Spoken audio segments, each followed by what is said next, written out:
Welcome to the first podcast from Last Minute Productions entitled One Big Boat. We're all in this together. Each episode will feature a nonprofit whose work is making a true difference in people's lives. Today, we're speaking with Erica Young, the Executive Director of the Waltham Boys Girls Club.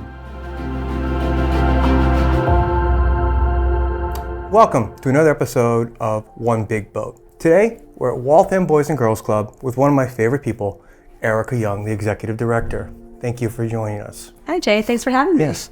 So if somebody came up to you and said, "Hey, Erica, what do you do?" I'm a Executive Director of the Waltham Boys and Girls Club. As a career, I would say I'm in youth development. I've always been dedicated to inspiring young people and helping them reach their full potential. My first job was a camp counselor. I'm not going to say how old I am now, but I'm still involved in running summer camps. And it's kind of the running joke in my family that I've made a career out of after-school programming and in summer camps, and I love it, and I couldn't imagine doing anything else. How has it changed? Changed since when? It's changed, constantly changing. The needs of young people continues to change, and needs of families, our society changes, and COVID changed the way that we did things and the way that we will probably always do things. I like to talk about the tip of the iceberg, is that people see this place and they think basketball, homework, oh, look at the arts and stuff, and there's some other stuff to time to do homework and other things. But it's way more than that. The fact that you guys help out feeding families. Did you ever think you were going to be doing that when you got into this business? Probably not. Typically, Boys and Girls Clubs were known as gym and swim. It's where, before the girls were allowed, it's where boys came after school to play sports and to stay out of trouble. And some things are the same, caring adults in a safe place and a supportive environment. Those things haven't changed.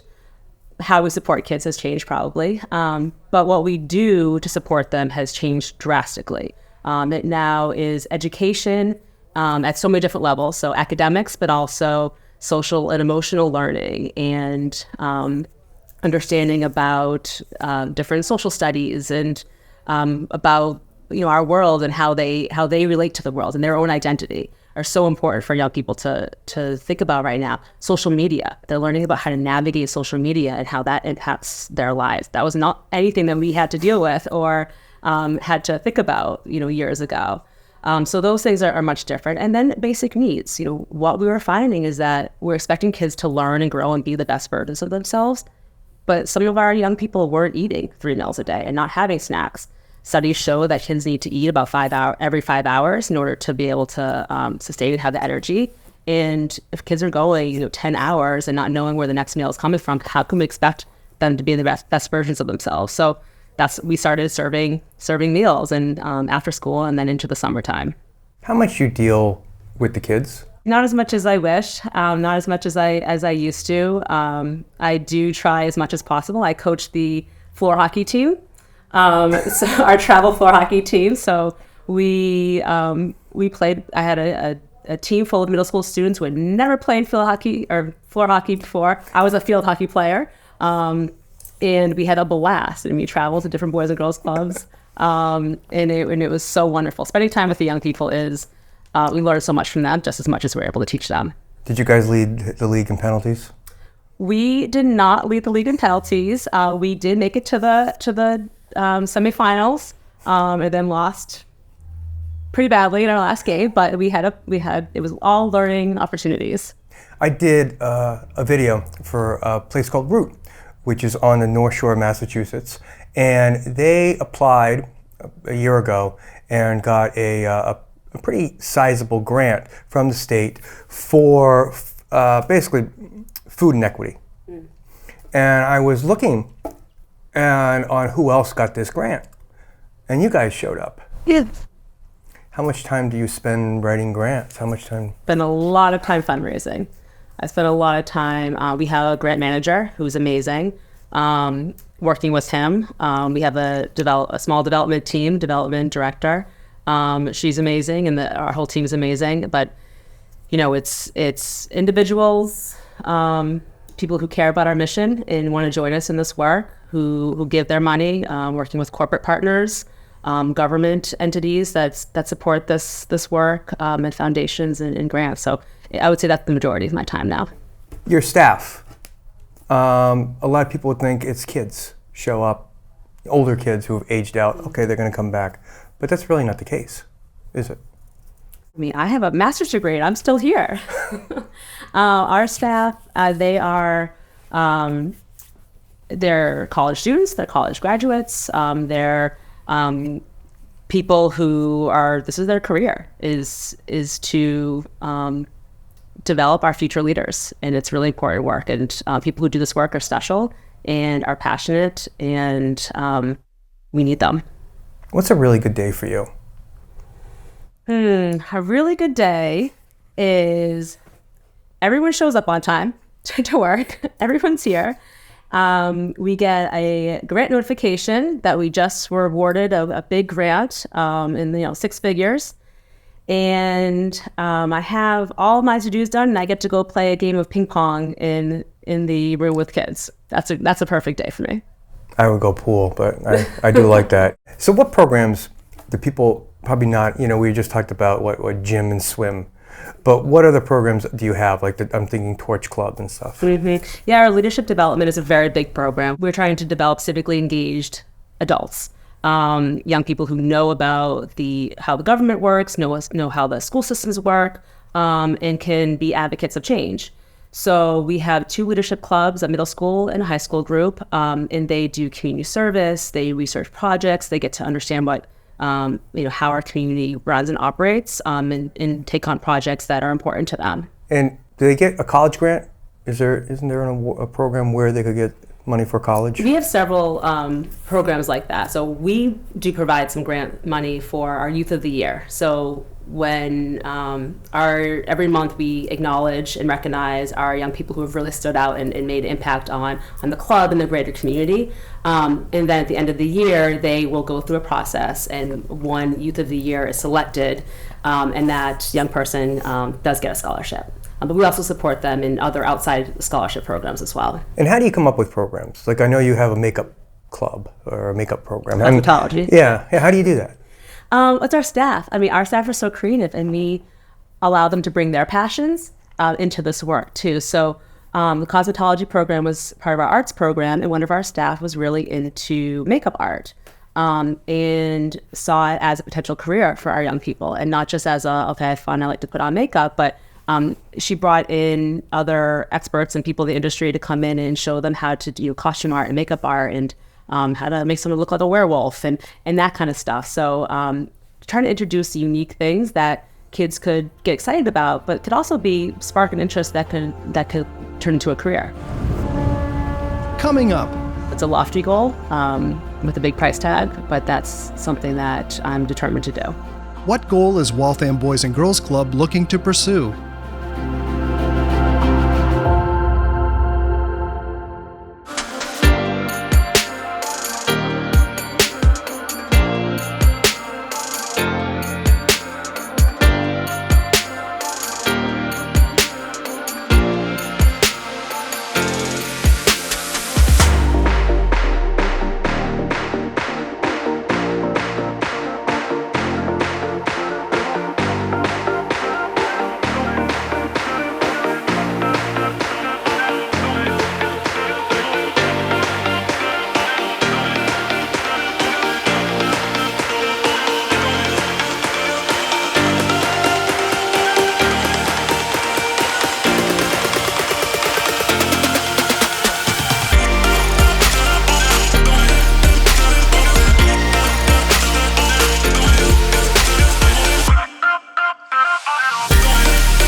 The younger one's harder or the high school one's harder?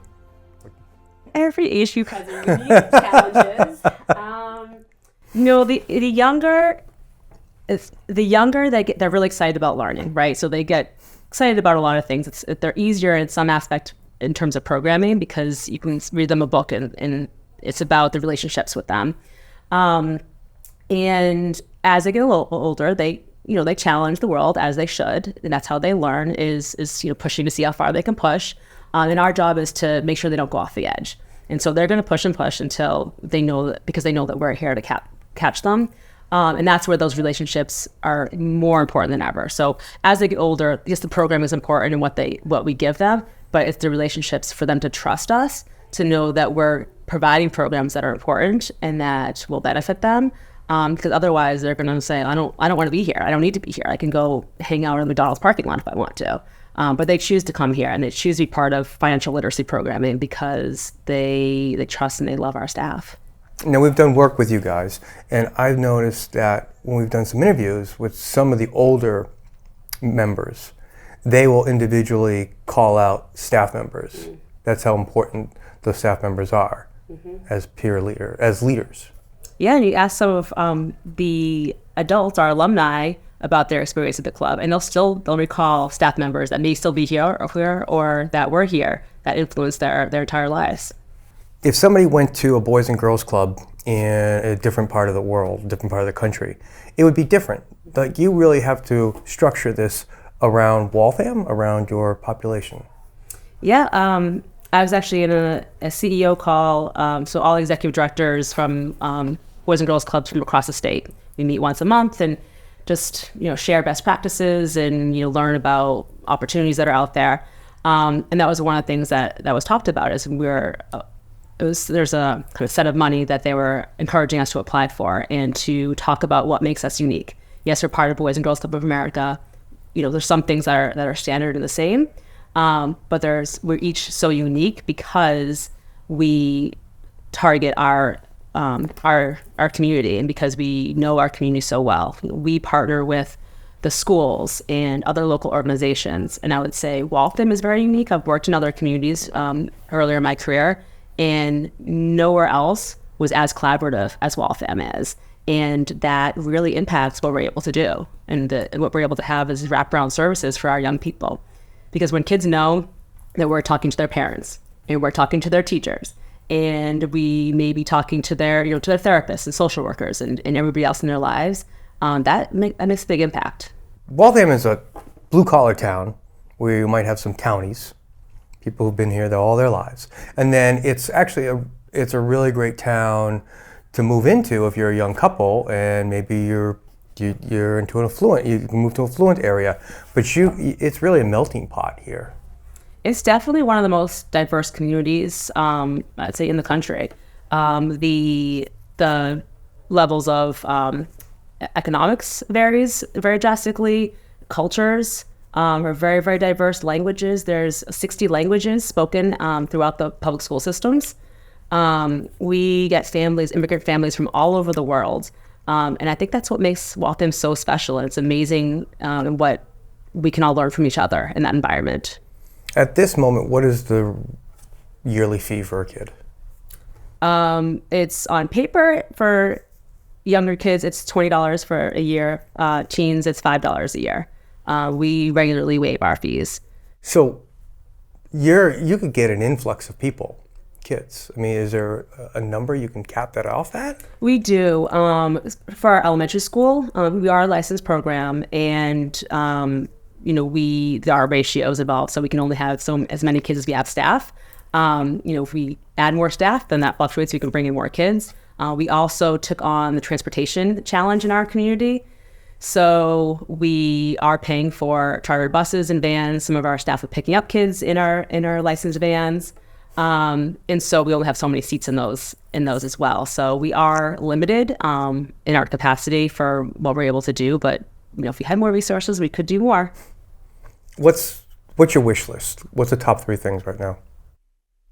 I mean, I say one, money. Because if we had money, we could do so many things with those, and we could have more staff. We could improve our aging building. It's the people in the place really that makes this place special. Do you go back and forth between the pride of what you're doing with an aging building and not as much funds as you want, to being frustrated?